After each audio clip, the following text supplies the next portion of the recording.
Bem, nós temos na nossa página 29 um título que diz Segunda Vinda.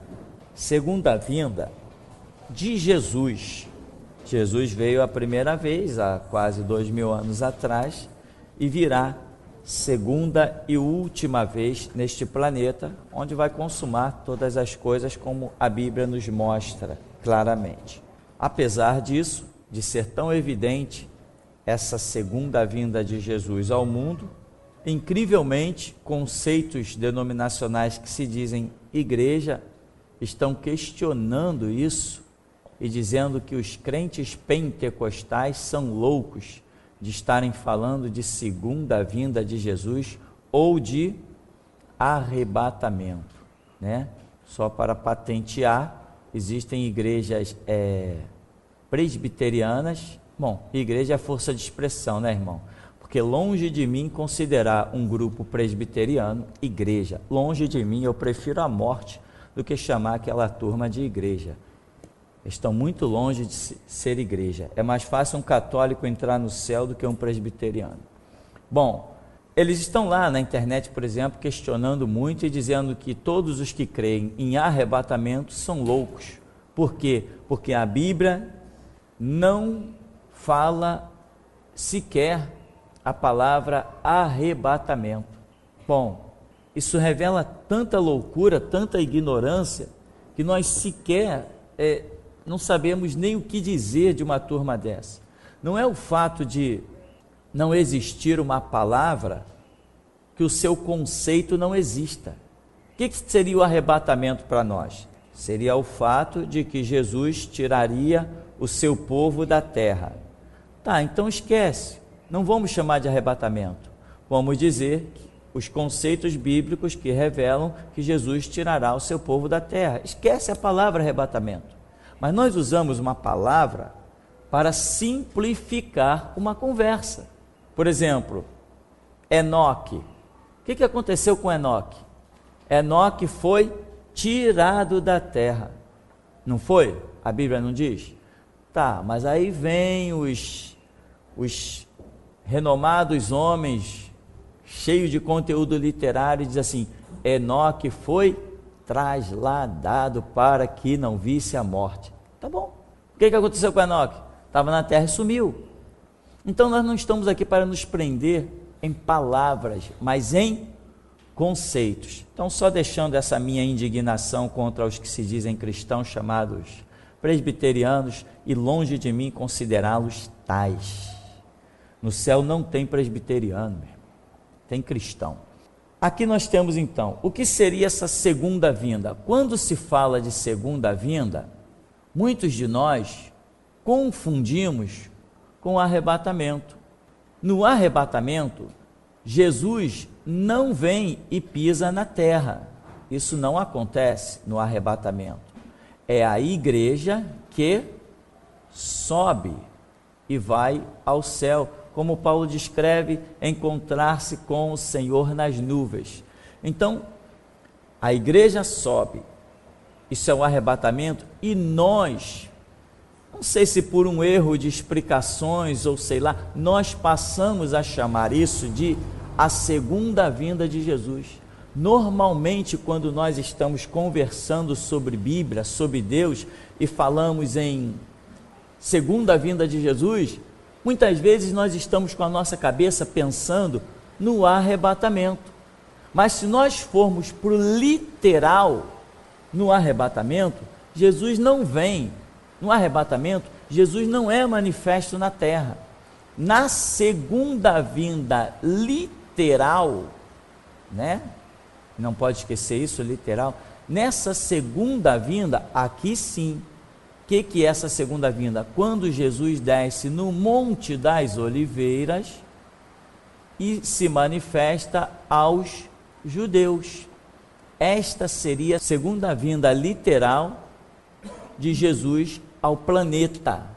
Jesus voltará neste planeta. Isso não é simbologia, isto não é tipificação, Isso não é, deixa eu ver o que isso possa significar, que interpretação eu possa tirar disso. Não tem interpretação, é exatamente isso. Jesus Cristo, o Filho do Deus vivo, o mesmo que há quase 2000 anos atrás esteve aqui, morreu, foi crucificado pelos nossos pecados. Esse Cristo voltará e será visto, como a Bíblia diz, e todo olho o verá. E diz assim, até mesmo aqueles que o traspassaram, todos verão. Isto é literal, Jesus Cristo será visto andando de novo sobre este planeta, com seu reinado, como a Bíblia descreve, em Jerusalém.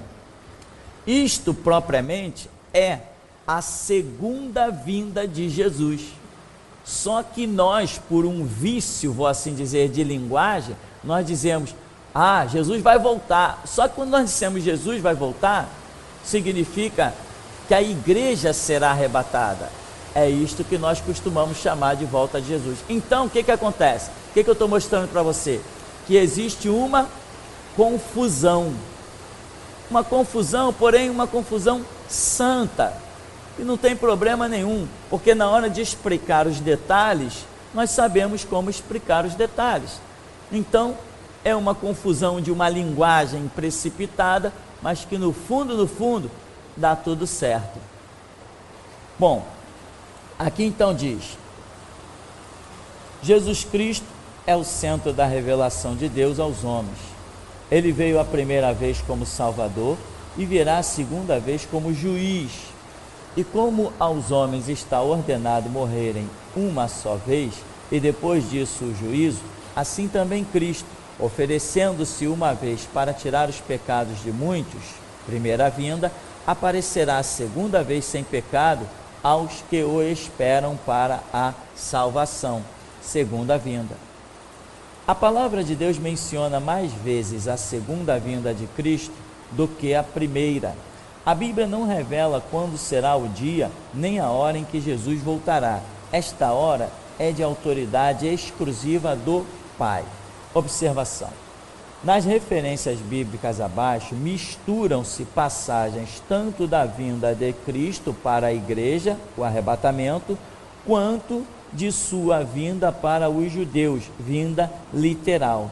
Então aí tem alguns detalhes que diz que a vinda será literal, será gloriosa, será repentina, será inesperada, e a segunda vinda será anunciada com um grande clangor de trombeta. Essa trombeta aí pode ter várias interpretações, além da interpretação também literal, que realmente uma trombeta vai soar no céu, e essa trombeta já soou uma vez, né? Quando que essa trombeta soou? No Monte Sinai, lembra? Que a trombeta soou e Deus se manifestou.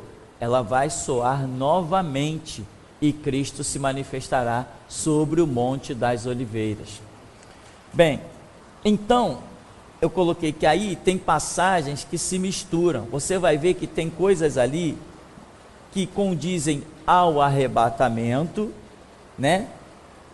E tem coisas que dizem a segunda vinda literal de Jesus Cristo sobre a terra. E o que acontece? Por que essas passagens, o autor desses detalhes aí, ele deixou tudo misturado? Porque ele se confundiu, ele não sabia separar isso. E eu, quando utilizei esse estudo, eu também não separei, eu deixei desse jeito. Porque com esta informação, quando você lê essas referências bíblicas, você vai entender que tem coisas que está se referindo à saída da igreja, é uma vinda de Cristo que não pisa na terra, e tem outras que está se referindo à vinda de Cristo depois que a igreja já saiu da terra. Agora, tudo isso é literal. O que a gente chama de literal? Algo que realmente será daquela maneira que estamos falando. A igreja sairá da terra, sim. Jesus Cristo depois pisará na terra, sim. Não tem outra interpretação, isto é exatamente assim.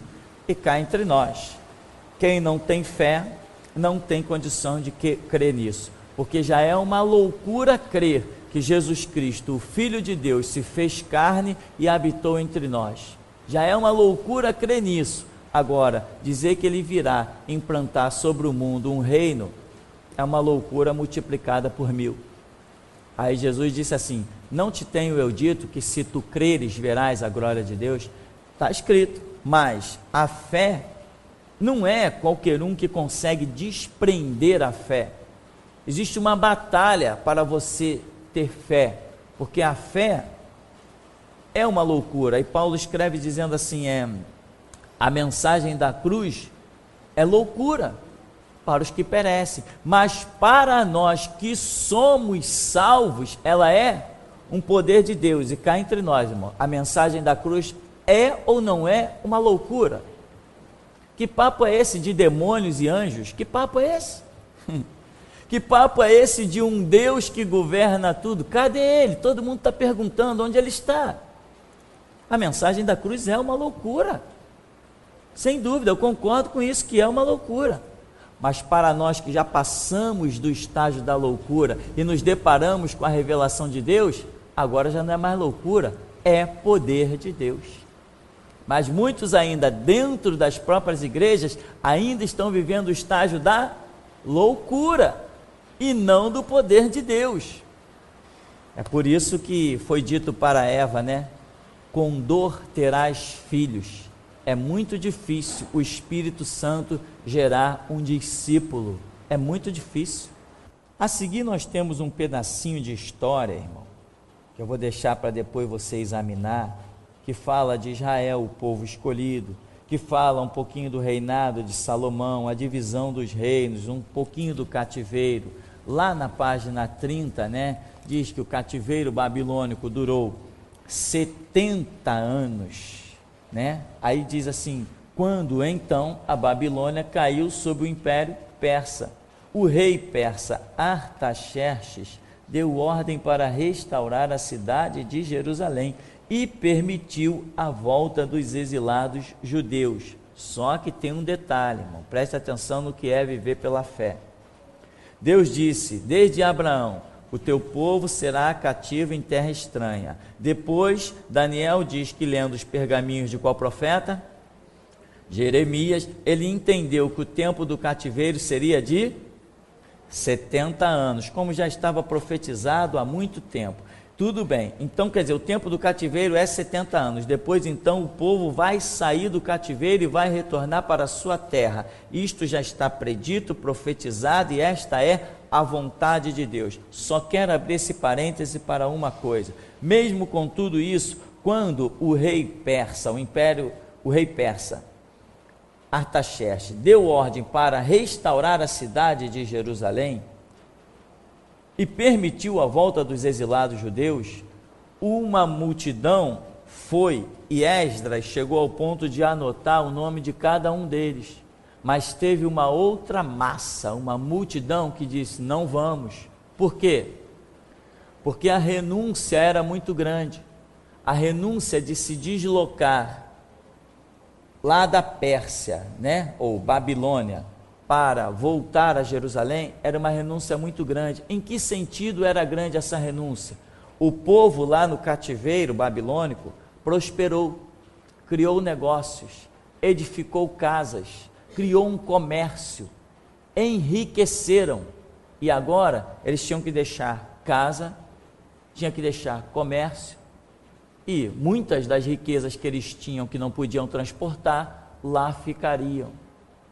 Então, ficaram fora da vontade de Deus, esses perderam toda e qualquer promessa, permaneceram livres no exílio, e outros vieram para cumprir os projetos de Deus. Às vezes, o perigo das riquezas é isso, eles nos enlaçam de tal maneira que nós olhamos para a riqueza e dizemos assim, eu não vou largar tudo isso que eu conquistei, eu não vou largar tudo isso que eu construí, eu não vou largar toda essa riqueza, não vou largar isso, eu vou recomeçar do zero. Meu irmão, deixa eu dizer uma informação para você, que o Espírito Santo cravou dentro da minha alma, com espada com fogo. Quem anda com Deus, nunca recomeça do zero. Largue tudo e vai com Deus, porque quem anda com Deus nunca recomeça do zero, recomeça com Deus. E quem começa com Deus não começa de baixo para cima, quem começa de Deus começa em cima. Esta é uma informação muito preciosa. Eu estou aqui, mas se um dia Deus me disser assim, larga tudo, meu irmão, eu não vou olhar nem para trás, eu não vou pegar nem roupa no guarda-roupa. E olha que eu sei que Deus fala, hein? Agora, tem pessoas que quando se veem com alguma coisa, alguma miséria, porque tudo que esse mundo produz chamado riqueza, não passa de miséria, meu irmão. Jesus chegou ao ponto de dizer assim, ajunta tesouro no céu, lá é definitivo, aqui na terra, o ladrão vai roubar, as traças vão corroer, a ferrugem vai deteriorar. O que Jesus quis dizer com isso? Nada do que você conquista a nível de terra, planeta Terra, nada disso subsistirá por toda a eternidade. Mas os tesouros que você conquista no céu, isso sim é eterno. E como se conquista tesouros no céu? Eis a questão, a regra é a Bíblia. Então, esse é um pouquinho assim da história que você deve ler, aproveitar as referências bíblicas, crescer, não se iludir, eu fui no seminário, eu ouvi o pastor falar, meu irmão, se só me ouvir falar resolvesse, eu sairia gritando pelas ruas. Não resolve. Não resolveu só eu ouvir os pastores, por onde Deus me dirigiu. Desde que eu me converti, eu não fiquei um segundo sem igreja, Deus sempre me dirigiu de uma igreja para outra, a minha vida foi ouvir pastores, mas isso não foi o bastante para a minha vida. Eu passei até por um seminário de 3 anos, e isso não seria o bastante para a minha vida. Prova que hoje eu dou aula para qualquer dos meus professores, se aparecer na minha frente. O que eu aprendi, eles não chegam nem perto, nem sonham. O que eu sei de Bíblia hoje, eles nem sonham, aqueles que foram meus professores, foram os belos professores para aquela época, mas eu deslanchei, eu saltei que nem um foguete, porque eu não me detive a um seminário, eu não me detive a um professor, eu não me detive a um livro, A Bíblia diz que Jesus Cristo é o mestre. Então, além de ouvir de homens, eu não vou dispensar ouvir dele. Então, essa é a questão. Agora, nós vamos entrar aqui num assunto que é de um conteúdo profético muito grande, e é por causa deste assunto, as 70 semanas de Daniel, por causa deste assunto, é que nós podemos hoje afirmar muita coisa com relação à escatologia.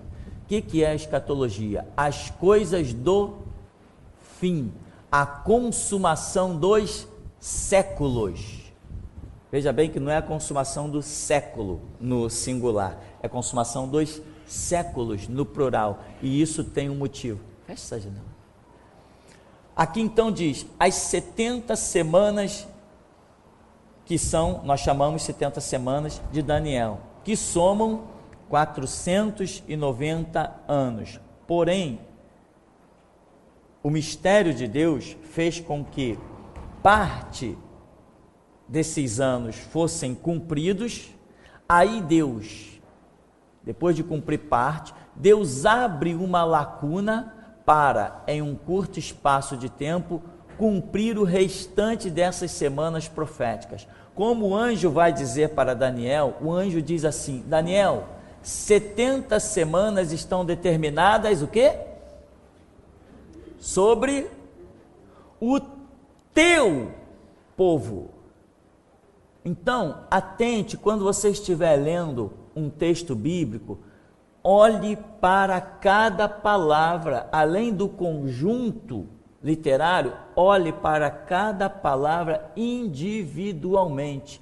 Daniel, 70 semanas estão determinadas sobre o teu povo. Então é exclusivamente sobre os judeus.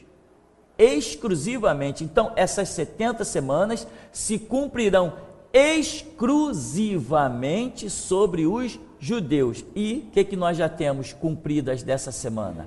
Nós já temos 69 semanas cumpridas.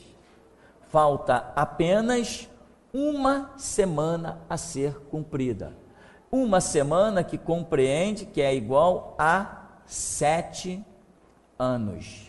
Então, sobre a terra está faltando se cumprirem 7 anos de alguma coisa que vai envolver, de uma maneira muito exclusiva, ou talvez exclusiva não seja a palavra tão certa, mas vai envolver toda a nação judaica. Então, estou falando de coisas que vão se cumprir sobre os judeus, tá? O que aconteceu? Depois que Deus cumpriu essas 69 semanas, que diz que foi com a saída do Messias da terra, Deus abriu um espaço chamado de quê? Graça. Hoje nós estamos vivendo o tempo da graça. Quando o tempo da graça fechar, Deus dará continuidade às 70 semanas proféticas de Daniel, com mais uma semana que é igual a 7 anos. O que vai estar acontecendo nesta última semana? O reinado do anticristo. Como que Israel vai estar envolvido maciçamente nessa questão dessa última semana? Porque o anticristo fará com os judeus uma aliança, dará a eles um falso destaque, como o Senhor Jesus disse assim: eu vim em nome do meu Pai e vocês não me receberam, mas virá aí um que virá em seu próprio nome, e a estes vocês vão receber. Jesus veio em nome do Pai, os judeus não receberam. O anticristo virá no seu próprio nome, dizendo ser o grande Messias da terra, e os judeus vão recebê-lo. Então aqui vai se cumprir isso. O anticristo fará com os judeus uma aliança e vai ser implantado então esses 7 anos finais do que compreende as 70 semanas proféticas de Daniel. Então hoje, o que nós estamos vivendo? O tempo da graça. Agora, esse tempo da graça vai se encerrar quando? Exatamente com aquilo que muita gente critica. E por criticar, não entender, não aceitar, serão pegos de surpresa. O tempo da graça se encerrará com aquilo que muita gente não crê, com o arrebatamento. E se as pessoas não creem no arrebatamento, elas vão se preparar para isto? Elas não vão se preparar. Então, houve o arrebatamento, a Bíblia diz em Mateus 25, fechou-se a porta. Quando se fecha uma porta ou um local que tem uma porta, ele subentende o cancelamento de uma área e o início de uma outra, né? Quando você tem na sua casa, você tem uma porta. Então, dali da porta para fora, você tem a rua. Da porta para dentro, está a sua casa, está a sua sala. Você tem outra porta lá, né? Alguns anos atrás, as pessoas usavam porta na cozinha. Então, da porta para cá era a sala, da porta para lá era a cozinha. Algumas pessoas põem ali, por exemplo, um banheiro que dá para o quarto. Da porta para lá é o banheiro, da porta para cá é o quarto. A porta subentende isso, o encerramento de uma dispensação e o início de outra dispensação, situações diferentes. Então o arrebatamento está relacionado com isso de Mateus 25, quando diz, fechou-se a porta.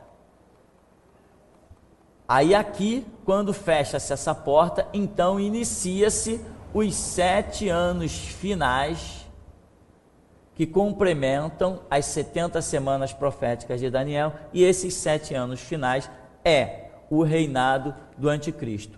quanto tempo durará o tempo da graça, já que a semana está prevista para depois da graça, a semana final das 70 semanas proféticas de Daniel. Então significa que o tempo da graça, que é também chamado tempo da igreja, amém?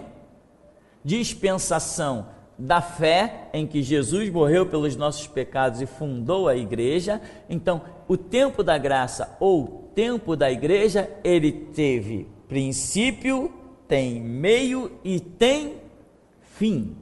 A graça tem fim. O tempo da graça tem fim.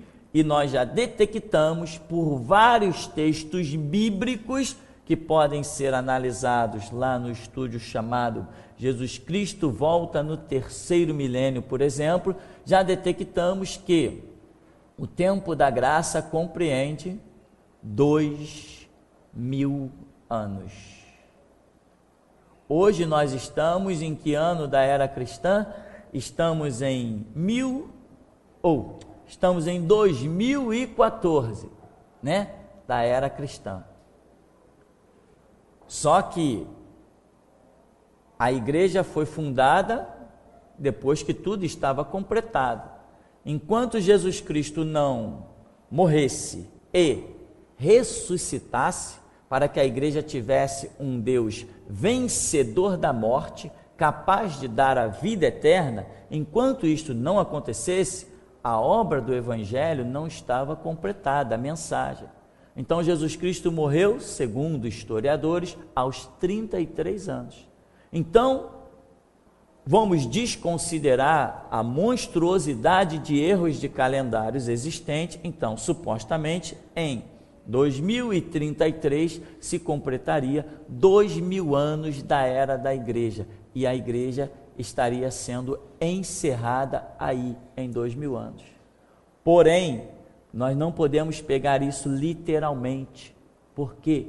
Porque hoje, quando você estuda a questão dos calendários, você se depara com uma das maiores confusões que a humanidade já organizou. Tivemos o calendário do tal gregoriano, depois vem um calendário romano, não sei das quantas, já misturou com o asteca, então uns eram segundo a lua, outros eram segundo o sol. Foi uma bagunça generalizada, que até nas nossas Bíblias, quando você vê ali, ano do nascimento de Jesus Cristo, aí tem uma estrelinha que te joga por rodapé e está escrito assim, 5 anos antes do ano Domini, ou seja, nascimento de Jesus Cristo, 5 anos antes de Jesus nascer, para mostrar que aquelas narrativas ali já estão mostrando um erro de calendário. E hoje nós, inclusive, eu particularmente, ninguém tem que crer como eu creio, eu tenho a minha fé, eu creio e falo daquilo que eu creio. Eu acredito que Jesus Cristo vai voltar ali em 2070, é naquele cenário que Jesus vai voltar. Voltar em que sentido? Voltar literalmente, pisar no Monte das Oliveiras, mas o arrebatamento é alguns aninhos antes, tipo 3 anos e meio, por ali, alguns anos antes. Então, quer dizer, Jesus voltaria em 2067, ou como eu costumo crer mais detalhadamente, 2068, Jesus voltaria. Então, sendo assim, provavelmente, a igreja estaria completando os seus 2000 anos de história, na verdade, em 2068. E nós teríamos aí cerca de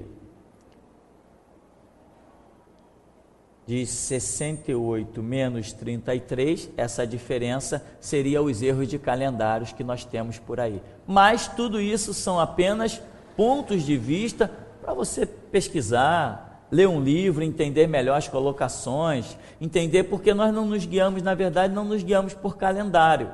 Porque se nós nos guiássemos por calendário, nós estaríamos seguindo questões literais e carnais. Nós nos guiamos por um mover espiritual. Então, o anjo fala para Daniel e diz assim, Daniel, olha, o saber desse livro vai se multiplicar no final dos tempos. E muitos correrão de uma parte para outra. Mas os sábios, Daniel, os sábios, o que é um sábio? É uma pessoa instruída, estudada, entendida, uma pessoa que busca conhecimento. Então o anjo diz para Daniel: os sábios discernirão o quê? O tempo e o modo. Os sábios discernirão o tempo e o modo. Ora, se é algo que precisa ser discernido, significa que não está escrito. Se tiver escrito, eu leio e pronto, está ali. Calendário, que ano que vai cair o carnaval? Que dia que vai cair o carnaval? Está lá no calendário. Eu não preciso discernir nada, eu só tenho que olhar.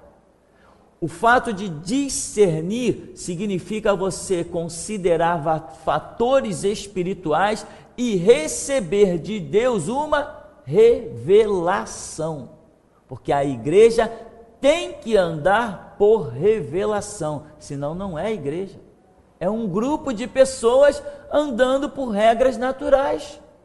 A igreja anda por um mover espiritual. É isso que leva a igreja a se locomover, né? Por exemplo, muitas pessoas olham para a igreja e dizem assim: não, qualquer dia eu volto para a igreja. Tá, qualquer dia ela pode voltar. Mas só que quando ela chegar a entrar pelas portas, ela vai achar, pô, o pastor está ali, do mesmo jeitinho, vestindo as mesmas roupas, a igreja está organizada do mesmo jeito, as mesmas cadeiras, nada saiu do lugar. Eu voltei. Voltou. Está anos-luz lá atrás, a igreja já está lá na frente, porque a igreja não é vista por um aspecto físico. O que a pessoa já deixou de aprender, de ouvir em orações, em louvor, em pregações, tudo isso que ela deixou de ouvir, ela é uma pessoa que, se ela tivesse acompanhado, ela seria outra completamente diferente. Então, uma pessoa que abandona a igreja e volta daqui a 3, 4, 5 anos, nem ouses pensar que está no mesmo nível que todo mundo, nem ouses. Não seja louco de pensar numa coisa dessa. Nem ouses pensar, meu irmão. Pode sentar no banquinho e tentar correr atrás do prejuízo, o mais que tu puder. Porque um culto que vem uma unção específica para operar, por exemplo, dentro de um sentimento, e naquele culto você não estava aqui, você perdeu, meu amigo. Salvo se Deus não planejou que você estivesse, aí ele vai te considerar, vai entender que o motivo de, entre aspas, força maior te deteve estar no culto, então ele vai te alcançar aonde quer que você esteja. Agora, se ele preparou o caminho para você estar num determinado ponto e você não esteve, tchau, tchau, espera o planeta girar, quem sabe uma outra unção daquela vai acontecer. Só para ilustrar isso, eu, aqui no ministério, tive um jovem que eu preguei, e tem uma mensagem na internet chamada Sentimentos. Quem já ouviu essa mensagem? Bastante gente ouviu. Essa mensagem chamada Sentimentos, no dia que eu preguei essa mensagem, eu vi um jovem sentado na igreja, só que ele não estava sentado na igreja. Eu pregando, passei os olhos assim, eu falei, o fulano, mas ele não está na igreja. Quando eu voltei, realmente ele não estava. Lá o banquinho dele estava vazio, onde ele sempre costumava sentar. Ou seja, ele deveria estar ali, mas não estava. E era uma mensagem intitulada Sentimento. E ficou claro para mim que aquele jovem ia cair, ia ter problemas, porque ele não estaria naquele dia sendo curado do sentimento dele. Veio o próximo culto, eu cheguei perto dele e falei assim, rapaz, onde é que você estava no culto passado? Ele falou assim, não, eu recebi um convite para pregar numa igreja aí, foi uma bênção, e eu preguei, o povo deu glória a Deus, poxa, foi fogo puro, eu recebi a palavra, tal. Eu falei assim, meu irmão, qualquer um da geração Jesus Cristo que pisar por aí, basta soprar que o fogo inflama, mas essa não é a questão é que você tem que estar onde Deus quer que você esteja. Eis a questão. Então, eu não entrei em detalhes com ele, e já gravávamos as mensagens, ele nem se interessou em pegar, e eu também não fiz nenhuma questão, porque eu vi a arrogância e a prepotência dele. Na verdade, ele já se achava ao mesmo nível que eu. Uma pessoa que é chamada para congregar no banco da geração Jesus Cristo e se acha ao nível do pastor, meu irmão, cava uma sepultura, põe a cabeça na guilhotina e vai para o inferno ou para o céu, para onde você achar que tem que ir. Você enxerga. Se existisse alguém dentro da igreja no mesmo nível que eu, estaria lá fora fazendo a obra, com outra igreja fundada, com outro núcleo de restauração. E eu detectei isso nele, fiquei na minha. Resultado, você sabe como que esse cidadão caiu? Exatamente pelos sentimentos. A mensagem que ele não ouviu naquele dia e que eu vi ele na igreja e ele não estava, justamente ele com sentimento, sabe aquele sentimento infantil que a gente nutre a vida toda? Às vezes você tem uma prima bonita na tua infância e você se apaixona por ela, isso é muito normal. Pode ser uma vizinha pequenininha, você nem sabe o que é amor, nem sexo, nem casamento, mas o teu sentimento é ferido desde a infância e você cresce com aquilo, você sabe? Pois bem, esse camarada reencontrou uma pessoa dos tempos da infância dele e lá se foi ele, está lá casado até hoje. E quando ele teve esse sonho, ele veio me contar esse sonho dele se casando, ele conta que ele tirava as vestes dele, as vestes brancas dele, ele tirava, dobrava e dizia assim, não, eu vou deixar isso aqui e eu vou nadar, vou atravessar o rio e vou em busca do grande amor da minha vida. Aquilo que ele deveria ter sido curado, aquilo que Deus deveria, o Espírito Santo deveria ter tirado da alma dele, não tirou. Sabe por que não tirou? Porque ele deveria ter estado no culto, mas ele quis se exibir pregando nas igrejinhas por aí afora. Irmão, você dá para me entender uma coisa? Me explica aqui uma coisa. Por que as pessoas chamam você para pregar na igreja deles, mas eu não sirvo para pregar? Por que chamam você e a mim não chamam? Se supostamente você é um membro da minha igreja, você está aprendendo comigo, sou eu que te ensino, a unção do ministério vai na sua vida, o ministério é o meu. Por que chamam você e a mim não querem chamar? Será que não dá para você detectar que tem alguma coisa errada nessa história, não? Que nem a frase que tem ali naquele quadrinho, eu botei ali uma frasezinha, esqueço o nome do homem.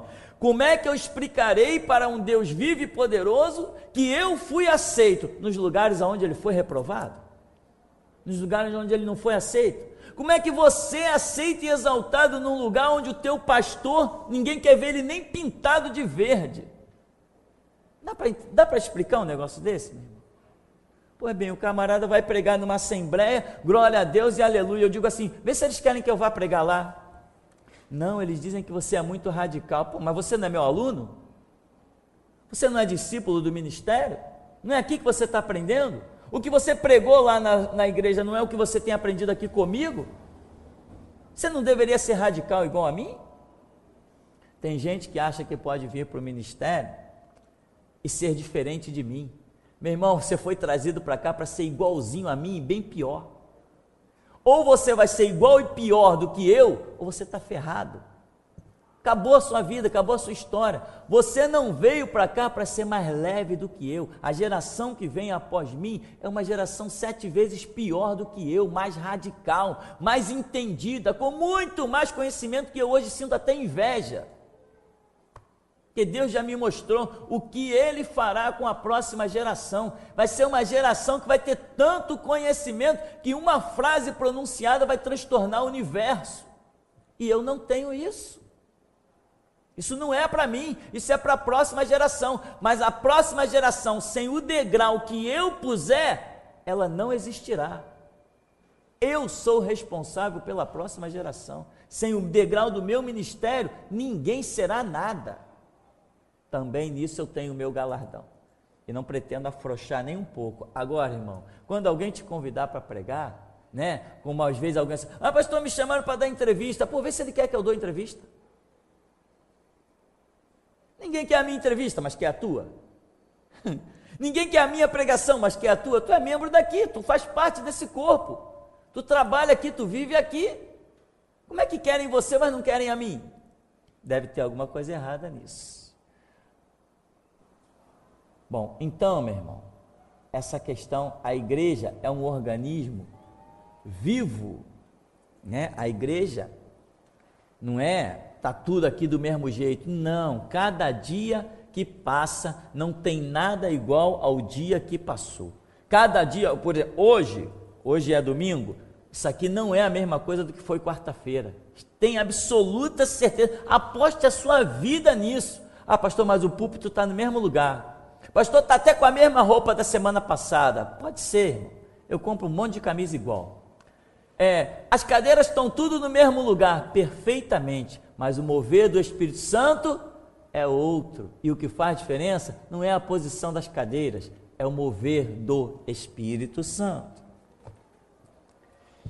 Bom, aqui então, eu quero que você depois leia, busque em Deus essas coisas preciosíssimas, gloriosíssimas, entenda essas semanas aí, porque com elas você vai entender as questões do fim.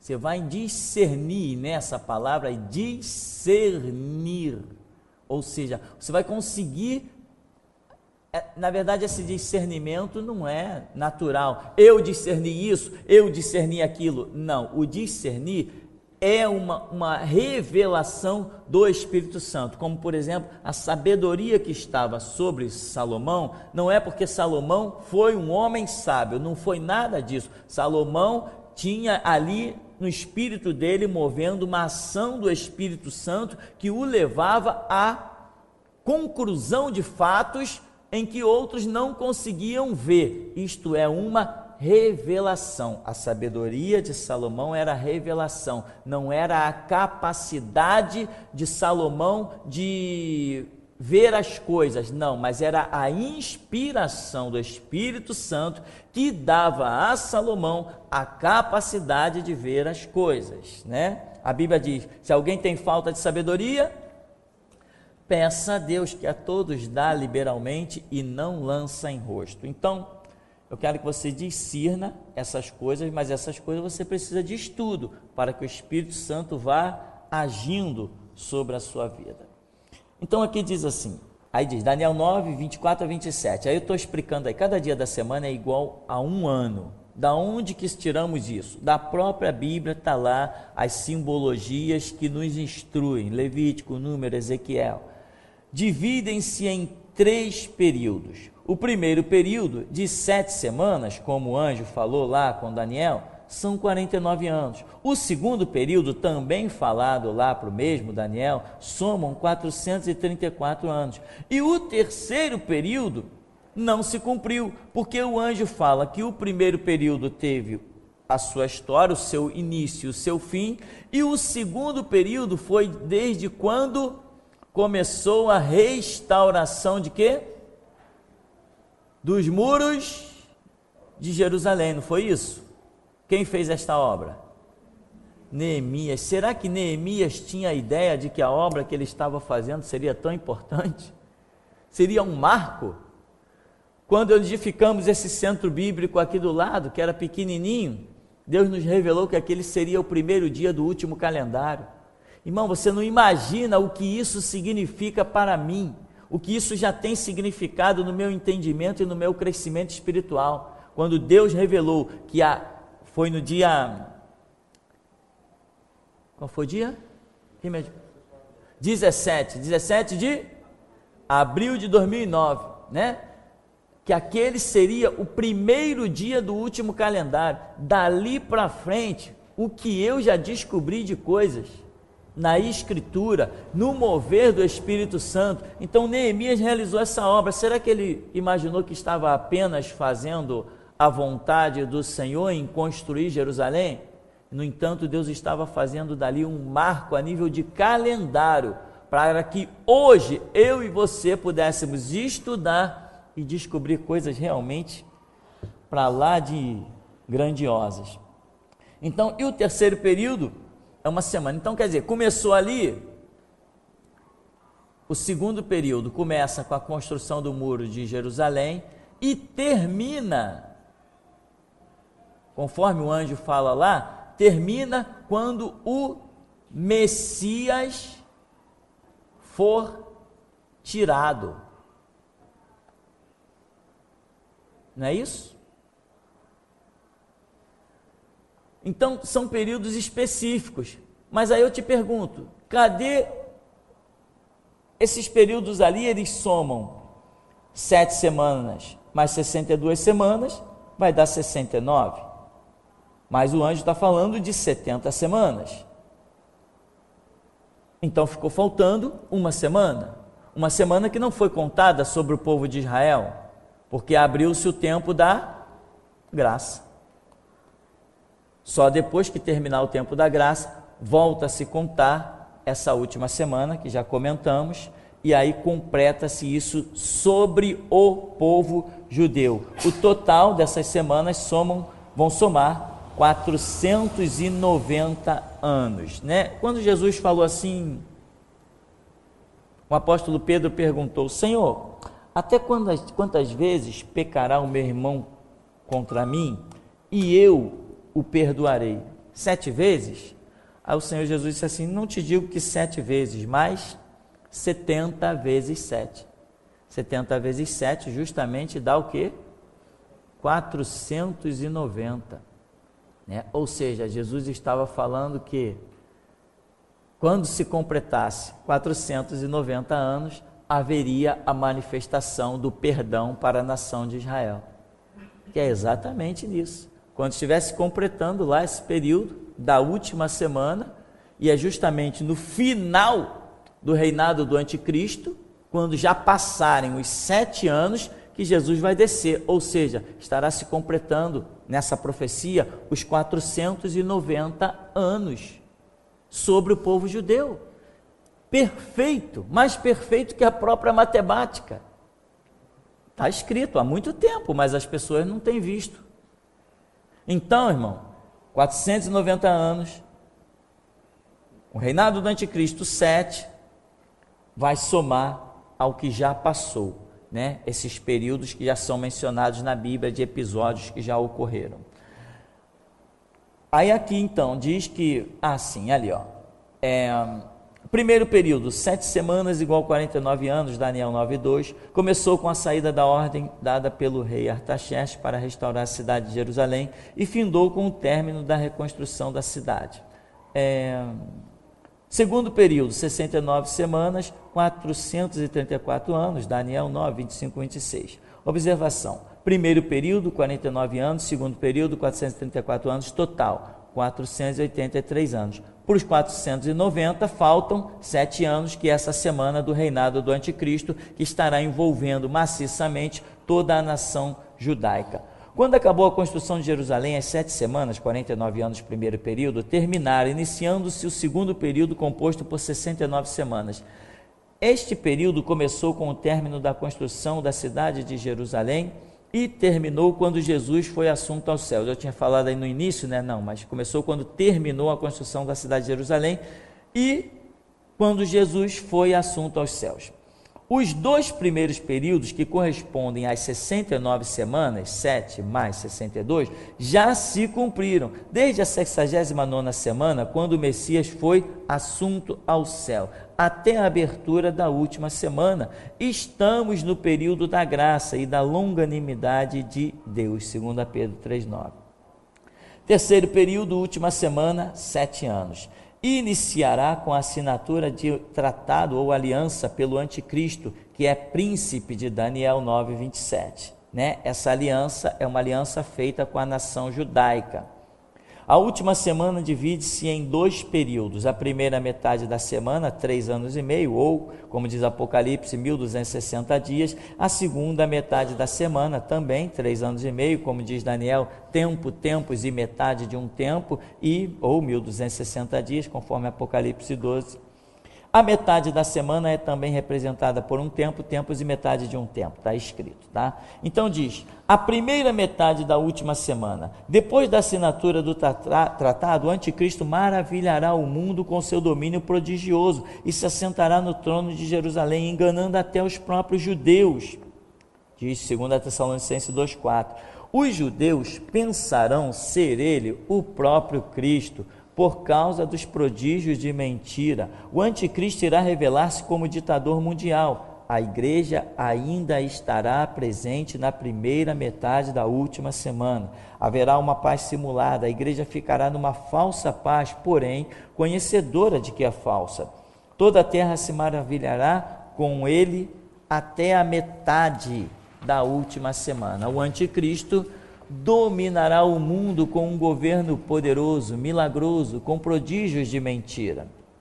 As duas testemunhas de Apocalipse 11 profetizarão e atuarão nesta primeira metade da última semana, tá? Aí depois vem falando da segunda metade da última semana, em que o anticristo realmente tira a sua máscara mesmo e mostra quem ele é e passa a perseguir os próprios judeus. Daí acreditamos que haverá a terceira guerra mundial, em que todas as nações marcharão contra Israel sob o reinado do anticristo e tentará levar Israel ao extermínio. Aí Israel vai clamar naquele período final e Cristo Jesus se manifestará sobre o Monte das Oliveiras, conforme diz Zacarias no capítulo 12, 13 e 14. Você vê as mensagens bem completas e são de uma maneira tão literal e estarrecedoras que muitas pessoas preferem simplesmente ignorar aquilo,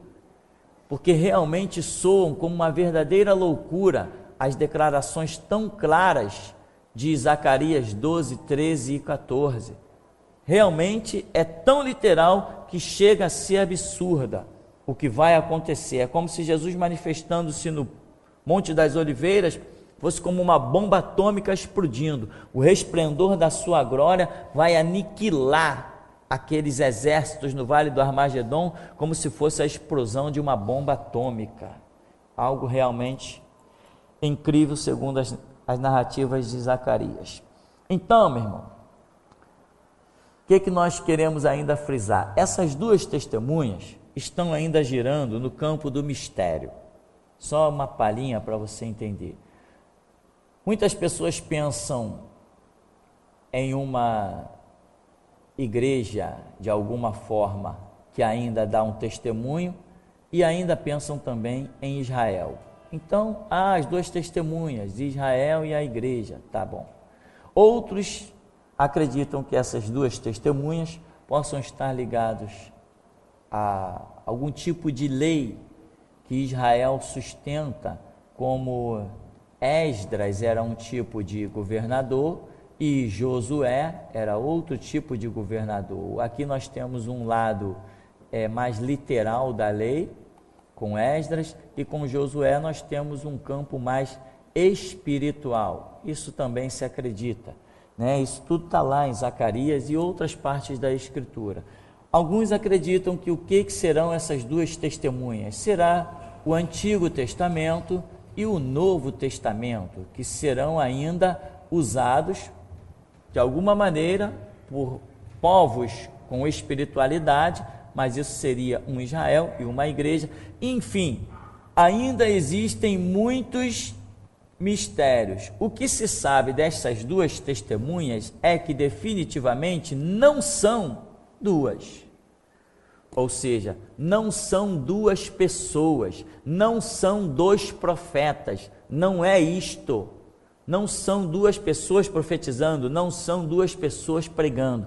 Isso nós já sabemos que não é. Mas o 2 aí, ele aponta muito mais para a confirmação da própria palavra. Lembra que a palavra é confirmada por duas testemunhas, conforme disse o próprio Senhor Jesus, e enviou os seus discípulos de 2 em 2, e o 2 é símbolo da confirmação, da testificação da palavra, essas coisas assim. Então, duas testemunhas não são dois, como tanta gente por aí está dizendo, não tem sentido nenhum em ser dois homens pregando, não é isso. São algumas coisas muito mais complexas, que por Deus está sendo visto como dois. Talvez até seja, na verdade, uma única coisa, que aos olhos de Deus, dentro das suas simbologias e tipificações, possa até ser visto como dois.